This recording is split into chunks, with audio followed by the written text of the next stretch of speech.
Finding community. Yeah. I found adaptive sports. Okay. And just seeing all I can do, seeing what I have.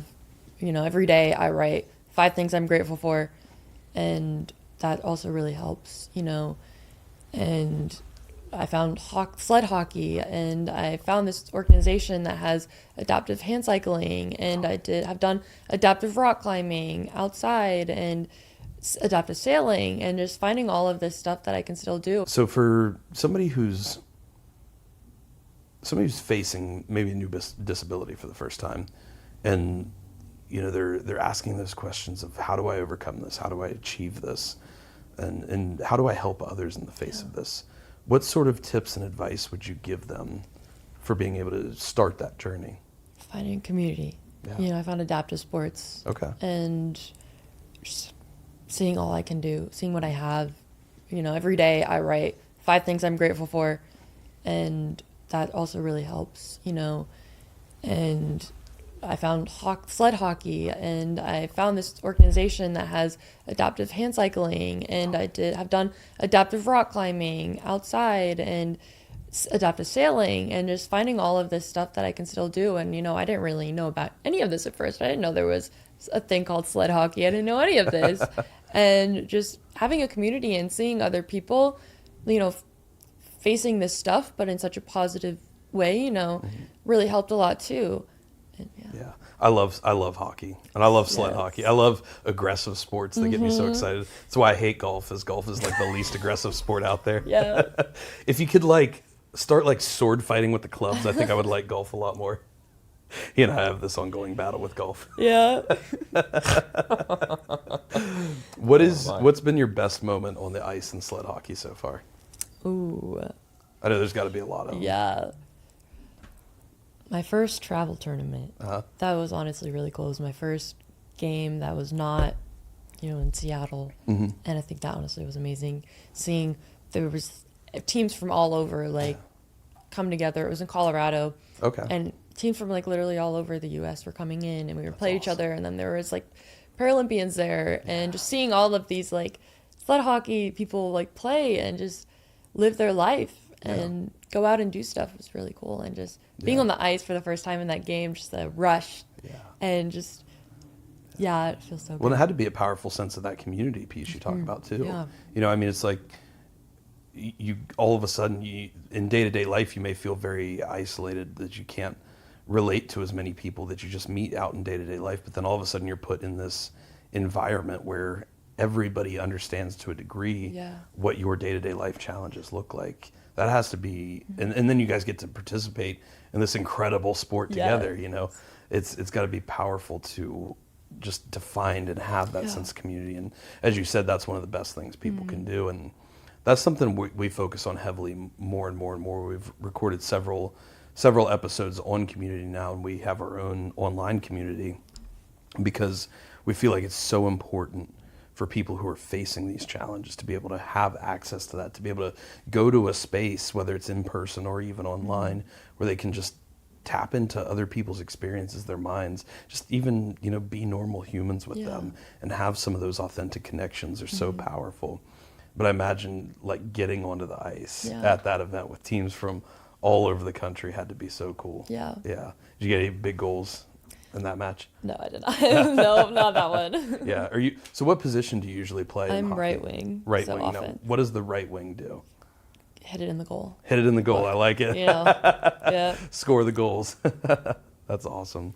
Yeah, I've never done sled hockey myself. I've done a few different adaptive sports. Skiing would be one of the biggest ones that Always I wanted to do that. fell in love. If you like sled hockey, you would love this. And there is actually, I'll send you their contact info. There's a group in Breckenridge, Colorado that is a purely adaptive skiing group, and they have all of the equipment, all of the tools. They have dual ski sleds, they have mono ski sleds, they have everything you could ever need, and they'll send instructors down with you, which is, it's how I learned to ski back in the day, and then we got to help teach and coach younger kids in learning how to ski themselves. So it's a really great group, but there are so many opportunities out there like that people just, I don't think really even realize exist. How did you first start getting connected with these groups? And for somebody who's new to facing a disability, how could they do that in their own lives? So I went to this gym that specializes with people in paralysis. Yeah. And they had this like flyer of these adaptive sports communities, and I found it, and they were like, I think you'd like sled hockey. Yeah. And I was like, okay, yeah. And I went to a practice and I tried it, and first time in the sled, I was like, I fell in love. Yeah. The whole team was so supportive in there and helped me learn, and it was amazing. That's and awesome. Yeah. Yeah, and then you get to find people that you look up to who have been, at this have been overcoming this challenge for years and years and years. And it's always amazing the things that you can learn from them, I think. Yeah. And there was a YouTuber guy I followed, his name's Josh Sundquist. He does a lot of comedic stuff. He had the same type of cancer I had. He was really the only person I had that I could kind of look to when I was going through my cancer journey of like, here's somebody who's come out the other side of this and really figured things out. But I think that's always so important. Do you feel that is like a large driving force and responsibility in your day-to-day life now to be able to be that inspiration for other people who are going through that?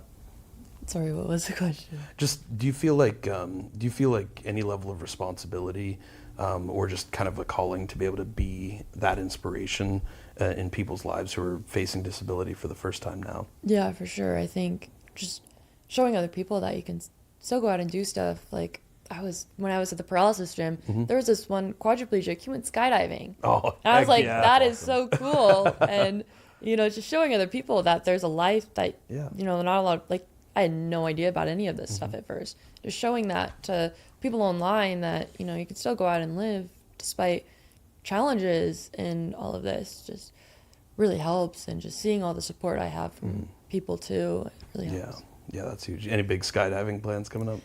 I want to so bad. Yeah. So are there adaptive skydiving groups out there that will help you do that? Or I think they just like carry you onto the plane and you just Well, jump up. I know. I think most people who are new skydivers, you're attached to another person anyway. So I don't see why it would be any different, Man, I don't know if I could do that one.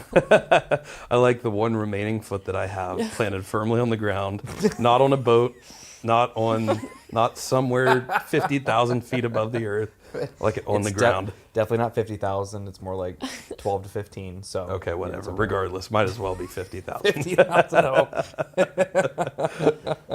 Oh shoot, that's funny. Oh my. But yeah, I love that you have this approach and not deciding by default, oh, I can't do that because I'm paralyzed. I'm going to find a way to do this, or I'm going to find a group that can help me do this. But I think there's a lot of people struggle to get to that place. And it's not just people who have disability, it's fully able-bodied people as well. You see it, I'm sure you especially see it all the time in life where people say, oh, I can't do this because the two most common excuses are I don't have enough time, I don't have enough money. How do we as, not even just people facing disability, how do we as people as a whole start to overcome some of these limiting beliefs we place for ourselves? I don't think about what I can't do. I think about what I can. I find a way. Yeah. And it might be challenging at first, finding a way, but there's a way.